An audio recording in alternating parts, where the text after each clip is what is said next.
فلا وربک لا یؤمنون حتی یحکموک فیما شجر بینہم ثم لا یجدوا فی انفسہم حرجا مما قضیت ویسلموا تسلیما.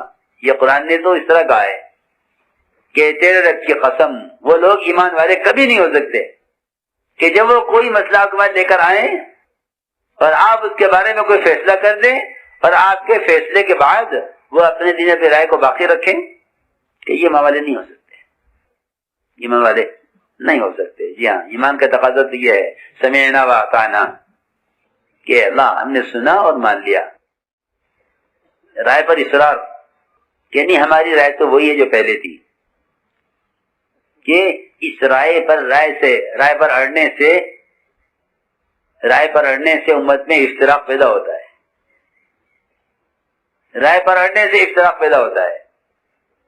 سنو، آپ نے مشورہ کیا کہ احد کے موقع پر، احد کے قصے میں بڑے اصول ہیں کہ کب خیر آئے گی، کب شر آئے گا، کب فتح آئے گی، کب ہزیمت آئے گی، کب نصرت آئے گی اور کب اللہ تعالیٰ غیروں کے حوالے کر دیں گے. سارے اصول بتائے ہیں.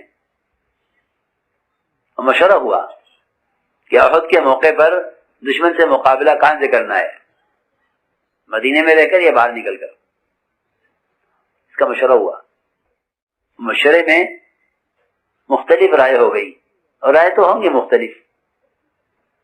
رائے کا اختلاف رحمت ہے، رائے کے اختلاف رحمت ہے، اور رائے پر اصرار کہ یہ مصیبت ہے. رائے کے اختلاف تو رحمت ہے. رائے مختلف ہو گئی. بعض کی رائے یہ تھی کہ مدینے میں رہ کر لڑا جائے، بعض کی رائے یہ تھی کہ باہر نکل کر لڑا جائے. اس میں یہ بات یاد رکھنا کہ رائے میں اکثریت اقلیت کوئی چیز نہیں ہے.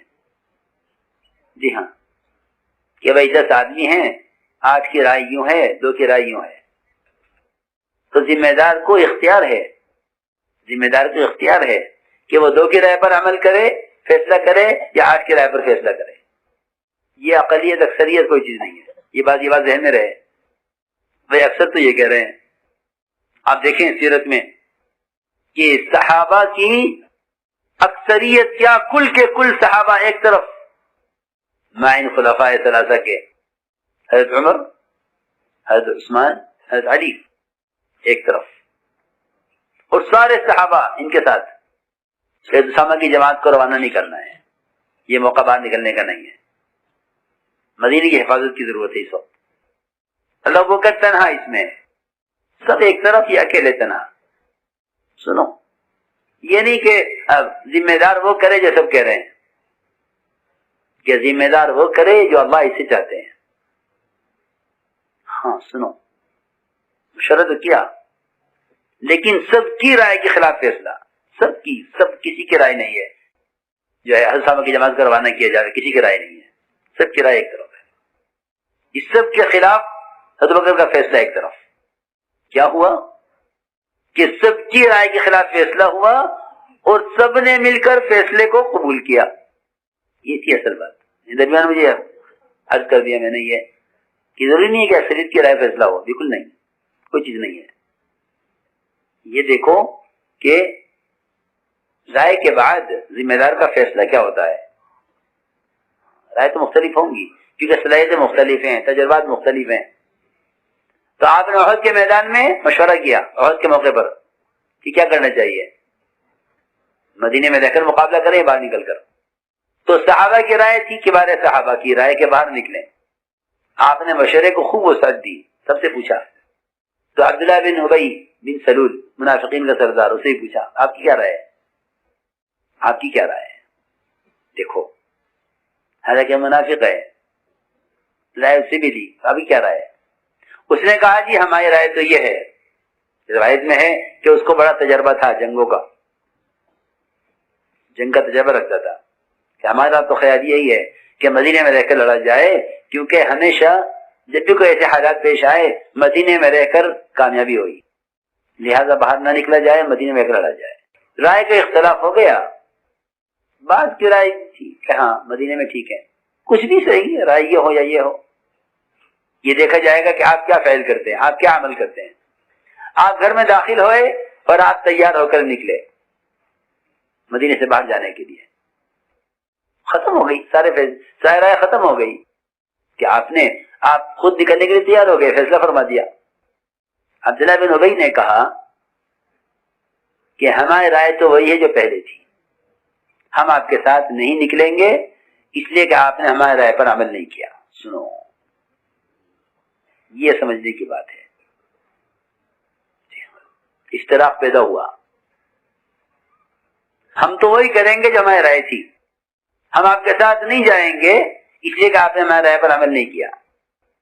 یہ کہہ کر عبداللہ بن ابی بن سلول منافقین کا سردار وہ الگ ہو گیا اور اعلان کر دیا اس نے کہ ہماری رائے والے ہمارے ساتھ ہو جاویں۔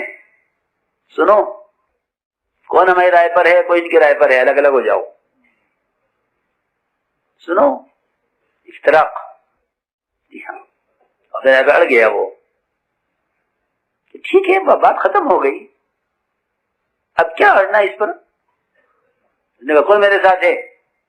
تو 300 آدمی ساتھ ہو گئے اس کے، 1000 تو کل تھے صحابہ آپ کے ساتھ، 300 ان کے ساتھ ہو گئے عبداللہ بن ابی کے ساتھ، کہ ہم 300 آپ کے ساتھ ہیں، کیونکہ خطرہ نظر آ رہا ہے، باہر تجربہ ہے نہیں ہمیں، اور یہ ہے اور وہ ہے، جب یہ رائے آ گئی ہے کہ بھئی مدینے میں رہ کے لڑنا ہے تو ہماری رائے پر عمل کیوں نہیں ہو رہا ہے، اس لیے ہم تو آپ کے ساتھ جائیں گے نہیں۔ یہ صاف کہا، یہی الفاظ تھے کہ ہمارے آپ کے ساتھ نہ جانے کی وجہ یہ ہے کہ جو ہم کہہ رہے تھے اس پر عمل نہیں ہوا، یہ ٹھہر گیا۔ اس کے ساتھ 300 آدمی الگ ہو گئے، حضور اکرم صلی اللہ علیہ وسلم کے ساتھ 700 آدمی نکلے، 300 کم ہو گئے۔ پھر قرآن میں ایک بات اور ہے کہ 2 جماعتیں ایمان والوں کی، 2 جماعتیں ایمان والوں کی، وہ درمیان میں لٹک گئے، ان کا ساتھ دیں یا ان کا ساتھ دیں۔ ہاں اسی طرح ہے، بخاری شریف کی روایت ہے، قرآن کی آیت ہے، اذ ہمت طائفتان منکم ان تفشلا، کہ 2 جماعتیں ایسی تھیں جو درمیان میں لٹک گئیں، ادھر جامیں، ان کا ساتھ دیں کہ ان کا ساتھ دیں؟ جی ہاں، واللہ ولیہما۔ لیکن بات یہ ہے کہ کیونکہ یہ ایمان والے تھے، مخلصین تھے، ان کو اللہ نے سنبھال لیا، یہ جماعت یہ کہا کرتی تھی کہ اللہ نے ہماری کمزوری تو ظاہر کر دی قرآن میں، ہمیں بڑا افسوس تھا اس آیت کا کہ ہمارے بارے میں آیت نازل ہوئی اذا طائفتان منکم ان تفشلا، لیکن جب آگے اللہ نے فرمایا واللہ ولیہما تو اس سے ہمیں اطمینان ہو گیا کہ جب اللہ ہمارا والی ہے، ہمارا دوست ہے، تو اللہ ہمیں خیر کی طرف پھیر دے گا۔ چنانچہ کچھ تھوڑے سے تذبذب کے بعد، کچھ سوچ بچار کے بعد، یہ دونوں جماعتیں ایمان والوں کی یہ بھی صحابہ کے ساتھ ہو گئی، باہر نکل گئی، ورنہ یہ کچھ عرصے درمیان میں لٹکی رہیں کہ ہم کس کا ساتھ دیں۔ جی ہاں، کسی اللہ نے کیسے اللہ نے کھول کھول کے بیان کر دیے سارے اصول۔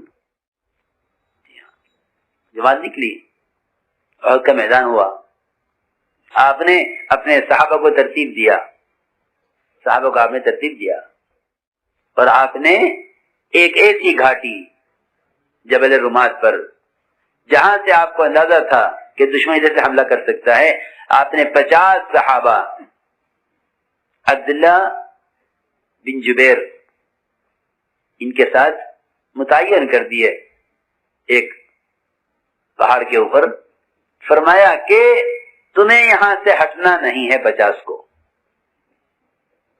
چاہے ہمیں فتح ہو، شکست ہو، دشمن بھاگ جائے تب بھی یہاں سے مت ہٹنا، اور یہ فرمایا کہ اگر ہمیں شکست ہو جاوے اور ہماری لاشوں کو آسمان سے اترنے والے پرندے ہماری لاشوں کو کھاویں، تم دیکھ رہے ہو، تب بھی یہاں سے مت ہٹنا۔ سنو تو صحیح، یہ بات سخت بات فرمائی آپ نے، روایت میں ہے کہ اگر تم یہ منظر دیکھ رہے ہو اپنی آنکھوں سے کہ ہمیں دشمن قتل کر دے اور میدان میں ہماری لاشیں پڑی ہوئی ہوں اور چیل کبے اتر کر ہماری لاشوں کو گوشت کھاویں، تب بھی تم ہم سے ان پرندوں کو اڑانے کے لیے بھی یہاں سے مت ہٹنا۔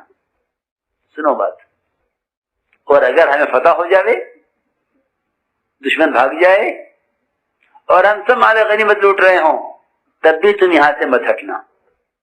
لوگ کہتے ہیں ہاں ٹھیک ہے اصول پہلے کے لیے تھا اب تھوڑی ہے, اب تو معاملہ نمٹ گیا, میدان ختم ہو چکا, سب جا رہے ہیں, سارے مشرکین کو ہزیمت ہو گئی ہے اور مسلمان مال غنیمت لوٹ رہے ہیں, سب سارا مال لوٹ لیں گے, ہم رہ جائیں گے. ہاں یہ نہیں کہ اصول پہلے کے لیے تھا اب نہیں ہے. یہ اصول کی بات یہ ہے کہ جو کام جس وقت کے لیے دیا گیا ہے اس کو پورا کرو. یہ مت کہو کہ یہ حکم پہلے کے لیے تھا اب نہیں ہے. صحابہ یہ کرتے تھے کہ اگلے حکم کا انتظار کرتے تھے, اس وقت تک اس حکم پہ اس کام پر لگے رہتے تھے جب تک اگلا کام دیا جاوے. نہیں اس کو درمیان میں چھوڑ دیں, اپنی رائے سے اپنی سوچ سے سنو. چنانچہ اللہ کا حکم اور اللہ کی شان کہ مسلمانوں کو زبردست فتح ہوئی, مشرکین کو شکست ہوئی, اور یہ سب میدان چھوڑ کے بھاگے. بہت جلدی میدان ہاتھ میں آ گیا. صحابہ کرام اللہ کا فضل اور مال غنیمت کے لوٹنے میں لگے. ان 50 نے دیکھا اوہو تو ختم ہو چکا قصہ, اور میدان سے دشمن بھاگ چکا ہے, سارا مال غنیمت لوگ لوٹ رہے ہیں, چلو ہم بھی اترے. ان کے امیر صاحب نے کہا نہیں بھائی, تم 50 میں سے ایک بھی یہاں سے نہیں اترے گا, اللہ کے نبی کا یہ حکم ہے. انہوں نے کہا کہ بھائی یہ حکم تو پہلے کے لیے تھا, کہ بھائی میں کچھ نہیں جانتا, مجھے تو یہ حکم ملا ہے, لہذا کوئی یہاں سے نہیں ہلے گا. سنو بڑا عجیب قصہ ہے. ان 50 میں 40 نے کہا کہ ہم تو نیچے اتریں گے. صرف 40 آدمی ہم نیچے اتریں گے. دیکھو تو صحیح, 700 صحابہ میں سے صرف 40 صحابہ نے حکم کی خلاف ورزی کی. 700 صحابہ میں سے 40 صحابہ نے حکم کی خلاف ورزی کی, اور وہ بھی یہ سوچ کر کہ اب اس کی ضرورت نہیں کہ یہاں رکا جائے, یہ تو اس وقت کے لیے تھا جب میدان ہمارے ہاتھ میں نہیں تھا. 40 اتر گئے, 10 صحابہ نے کہا تو امیر کے تابع ہیں اپنے, ہم تمہاری بات نہیں مانیں گے. اب تو جسے جو چاہو کروا دو, آزاد ہیں تو جسے کروا دو. کہ نہیں یہ نہیں ہو سکتا.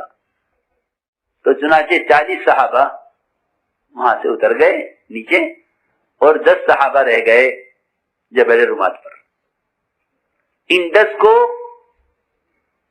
کو قتل کیا گیا.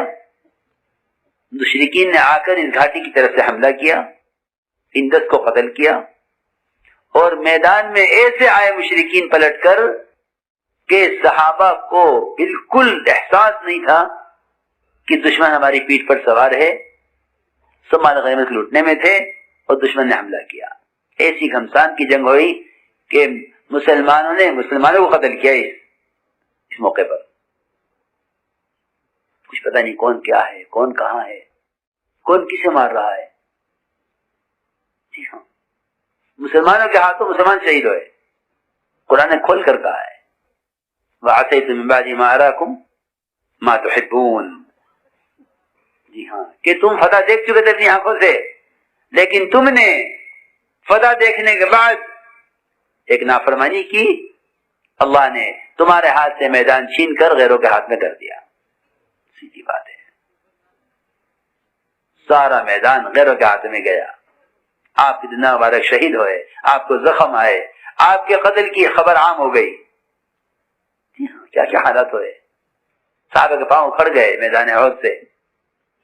سب اس پر ہوا کہ بات نہیں مانی. بس اس لیے میں عرض کر رہا دوستو عزیزو, یہ سارا فساد اس کا ہے کہ ایک قسم تو الگ ہو گئی یہ کہہ کر کہ کیونکہ ہمارے رائے پر عمل نہیں ہوا اس لیے ہم آپ کے ساتھ نہیں دیں گے. سنو غور سے, ایمان والے وہ ہوتے ہیں جو اختلاف تو کرتے ہیں, مخالفت نہیں کرتے, اور اختلاف تو کرتے ہیں, افتراق نہیں ہونے دیتے. اختلاف رحمت ہے, افتراق مصیبت ہے.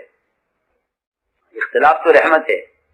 یہ اختلاف ہوا کہ اختلاف سے تو رحمت آئے گی. کیوں کہ رحمت کے آنے کا مطلب یہ ہے اختلاف سے کہ رائے کے اختلاف سے امور میں نکھار پیدا ہوتا ہے.